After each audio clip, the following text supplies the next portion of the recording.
ثم القرصنة ظاهرة ممكن تنتشر في كل البحار وتبدأ خطر زي الإرهاب. الآن نتكلم عن القرصنة الصومالية. أنا نقول لكم الصوماليون ليسوا قراصنة، نحن القراصنة، نحن اللي اعتدينا على الأسماك وعلى رزق أطفالهم وعلى مياههم الاقتصادية ومياههم الإقليمية.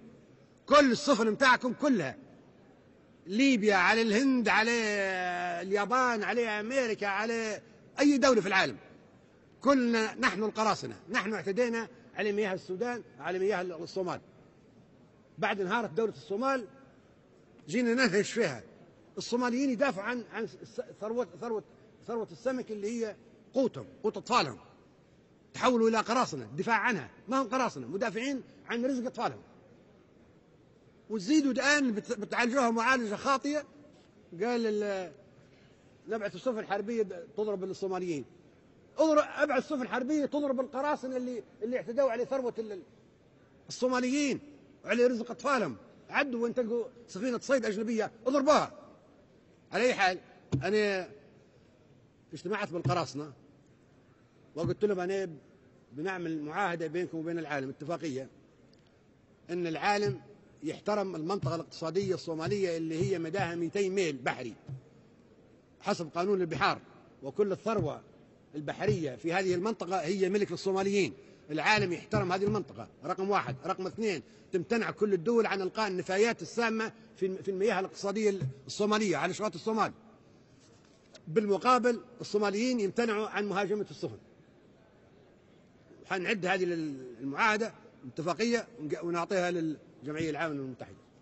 هذا هو الحل، مش مزيد من السفن لضرب الصوماليين. والآن الأدهى والأمر عملوا سفن حربية تمنع الصوماليين منهم يخرجوا من المواني ويصطادوا للسمك لأولادهم. احنا ما حيوانات مربوطين قربان، احنا بندافع عن وجودنا وعن انفسنا وعن اولادنا وعن احفادنا.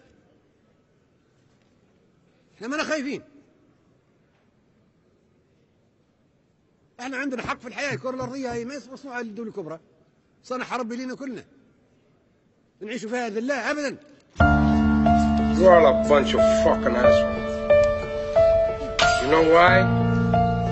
You don't have the guts to be what you want to be. You need people like me. You need people like me so you can point your fucking fingers and say, that's the bad guy. I thank the Lord for my many blessings. Don't stress and keep a vest for protection from the barrel of a Smith & Wesson. And all my niggas in the pen, here we go again. Ain't nothing separating us but my Mac 10. Born in the ghetto as a hustler. Hold up, straight soldier, bucking at them busters. No matter how you try, niggas never die. We just retaliate with hate, then we multiply. See me striking down the block, King Congress, mobbing like a motherfucker, living like I don't want to. Ain't no stopping at the red lights. I'm sideways, thug life, motherfucker, crime pace. Let the cops put their lights on. Chase me, nigga, zigzagging through the freeway. Race me, nigga, in a high-speed chase with the law. The realest motherfucker that you ever saw. Say goodbye to the bad guy. Everybody gotta die. You're all a bunch of fucking assholes. Say goodbye to the bad guy. Everybody gotta die.